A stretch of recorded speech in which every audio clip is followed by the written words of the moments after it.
9 de la mañana, 22 minutos. Es momento de darle la bienvenida al ministro de Ganadería, Agricultura y Pesca, Fernando Matos. Hay muchos temas para hablar. La sequía, bueno, ya está presente en todo el territorio nacional y es la tercera primavera consecutiva con déficit hídrico. Bueno, con esta información arrancamos la charla que seguramente irá por otros temas. Bienvenido, ministro. ¿Cómo anda? Muchas gracias, buenos días, gracias por la invitación. Bueno, algo ha llovido en los últimos días, también se menciona que no es suficiente. ¿Cuál es la situación actual?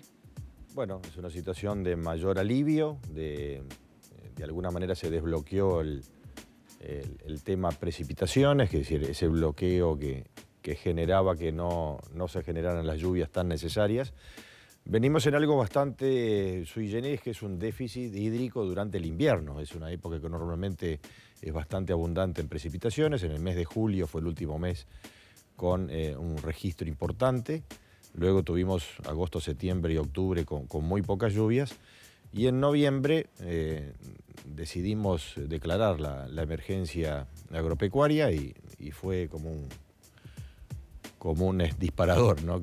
Una vez que se declaró la emergencia, que rige por 90 días en todo el territorio nacional para distintas actividades, empezaron a desbloquearse las lluvias, empezó a llover en distintas partes. Lógicamente que son lluvias irregulares, pero muchas zonas del país tuvieron precipitaciones de registros importantes y que alivia la situación porque esta época es la época que normalmente se requiere para el final de los cultivos de invierno, que están ya en una etapa ya bastante avanzada de cosecha.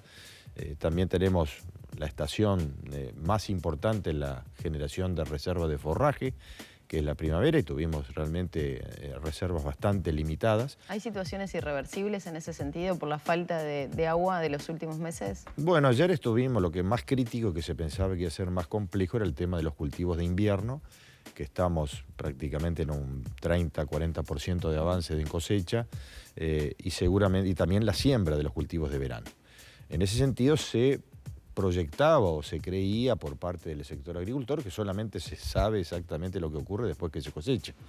Pero la evaluación era bastante pesimista y no obstante los resultados han sido auspiciosos y superando la expectativa.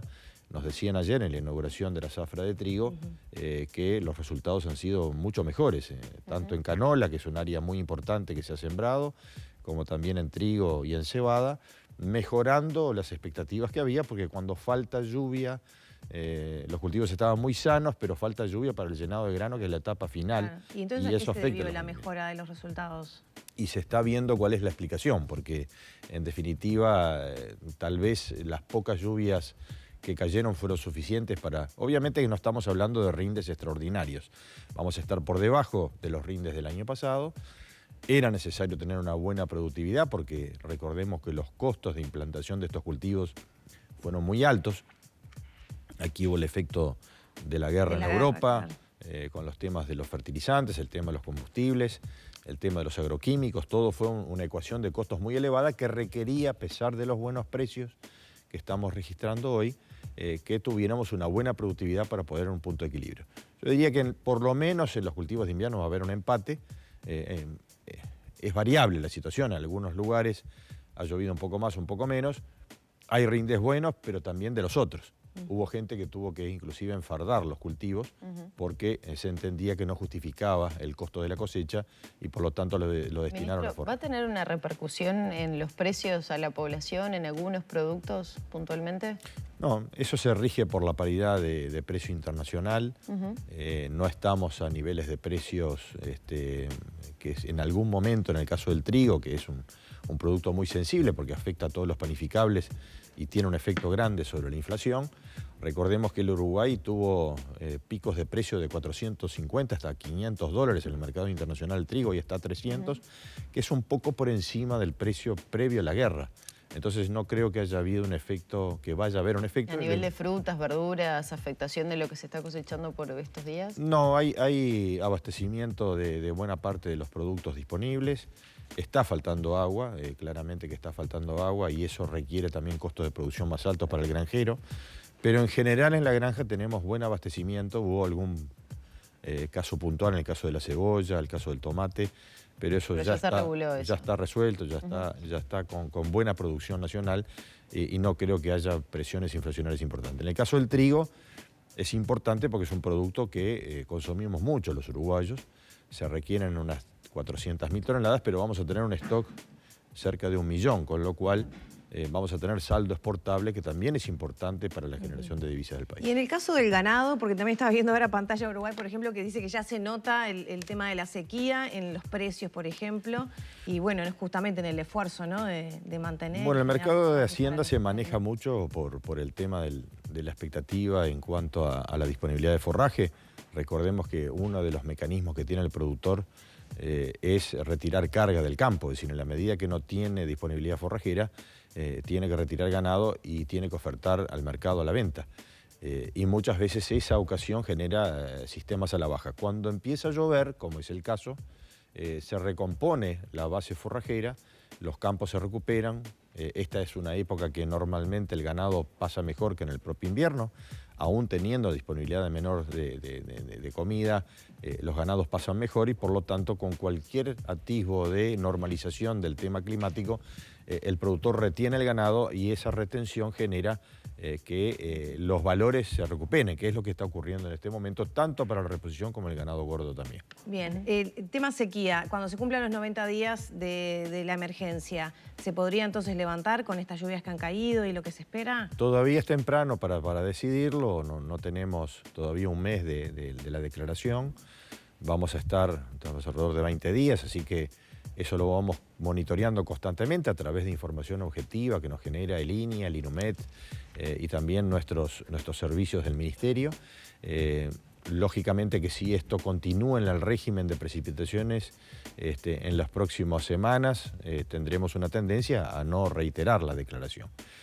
¿Qué es lo que genera la declaración? Es la posibilidad de disponer de fondos para ayuda a productores en distintos ámbitos. En el caso, el Fondo Agropecuario de Emergencia es un fondo que ayuda a subsidiar, en algún caso, créditos a través de microfinanzas.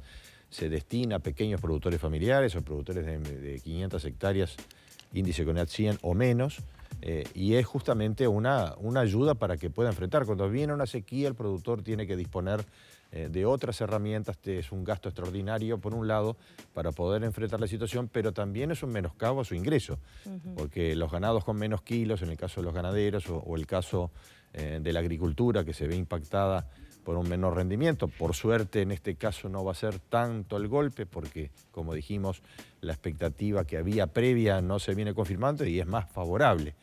Entonces, en ese sentido, creo que vamos saliendo de una situación. En el caso de la lechería, también ha habido un costo importante de los productores que han tenido que volcar más concentrados, es decir, raciones para mantener los índices de productividad, y no aprovechan este momento que normalmente es muy bueno porque se produce leche barata cuando hay disponibilidad de forraje, cosa que se ha limitado bastante por la falta de Ministro, para aprovechar los minutos, hay muchos temas para abordar.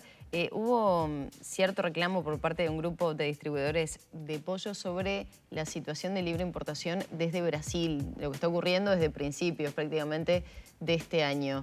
¿Se pudieron reunir, pudieron llegar a una solución? Pienso también en el presidente del INAC, que hace algunos días señalaba que Uruguay debería apostar a una mayor producción avícola en nuestro país. ¿En qué están con el tema, sobre todo de pollos? Los estamos recibiendo hoy a los representantes de este grupo de distribuidores de pollo.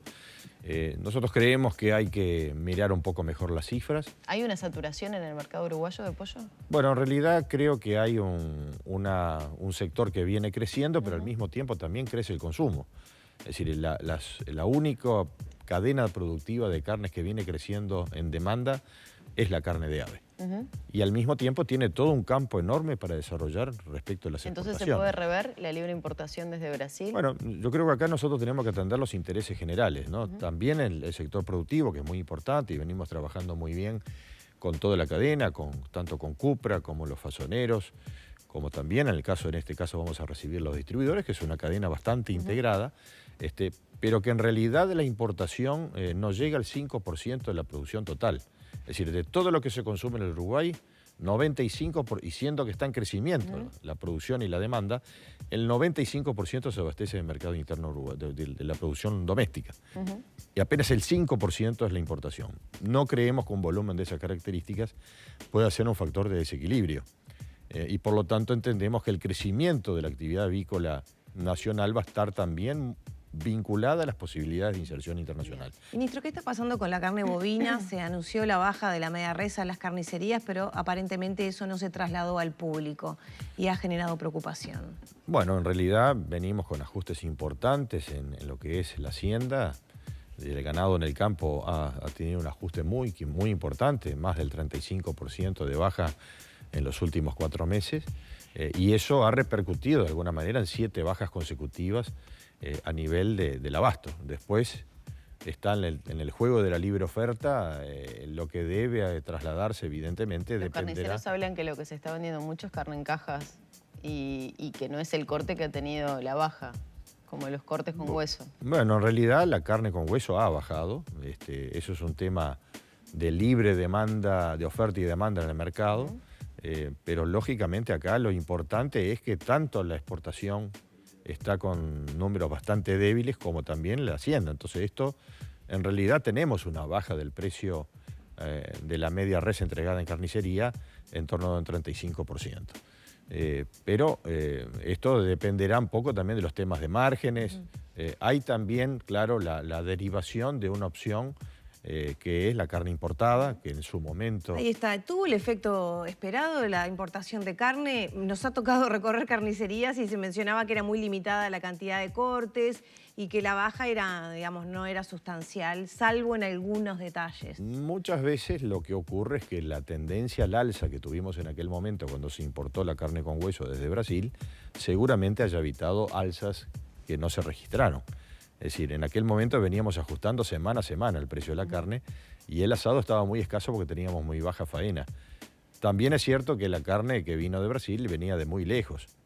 Por la zona sur de Brasil, que sería el abastecedor más natural, no disponía de saldos exportables y por lo tanto hubo que buscar al norte de Brasil, allá en Rondônia, 3.000 y pico de kilómetros de distancia por camión. Que para eso aumentó los costos entonces. Y eso sube los costos y evidentemente que, pero seguramente estamos convencidos de que se evitaron alzas importantes para el consumidor, porque en ese equilibrio que tenemos que manejar nosotros tenemos que velar también para que haya abastecimiento seguro y abastecimiento relativamente accesible para la población.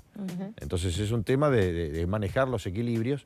Tal vez no se haya registrado una baja muy notoria, pero sí evitó subas que seguramente se hubieran dado en aquel momento. Ministro, le decía que vamos a abordar varios temas. El Ministerio habilitó en los últimos días el uso de agroquímicos, la utilización de agroquímicos a UPM, que venía realizándolo de forma irregular.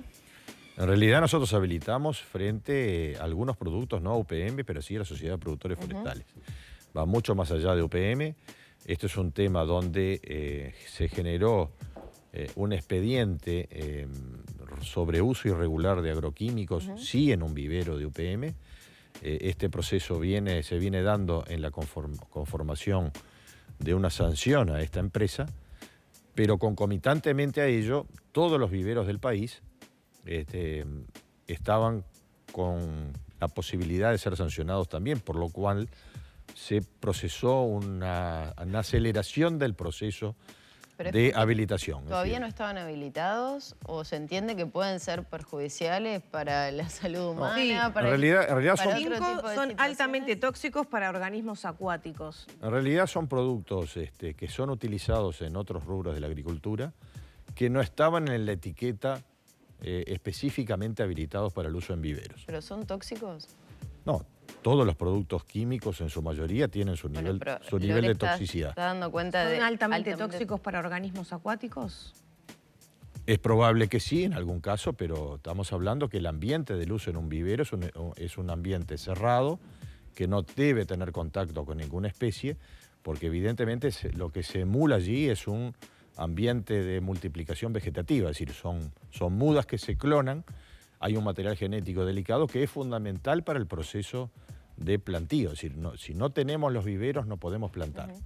Y por lo tanto, en ese ambiente cerrado, con un nivel importante de seguridad, no deben convivir ahí elementos acuáticos. Lo que sí fue sancionado en doble vía, en este caso UPM, fue por el Ministerio de Ambiente porque las piletas de decantación o los sistemas de tratamiento de efluentes no estaban suficientemente diseñados y hubo algunos derrames, con lo cual tuvo una sanción del punto de vista de una afectación ambiental, y al mismo tiempo el Ministerio de Ganadería está sancionando a la empresa por el uso no habilitado. ¿Y con esto no se corren riesgos de generar, digamos, daños medioambientales en cauces de agua, etcétera? Bueno, eso es una competencia del Ministerio de Ambiente, que justamente es el que tiene la competencia. Nosotros tenemos que tener la competencia, y tenemos la competencia respecto al uso de los agroquímicos.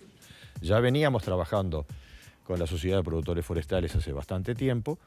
Hay algunos productos que fueron habilitados, otros no, de la lista que fue constatada, de casi 19 productos que fueron constatados de uso en forma irregular.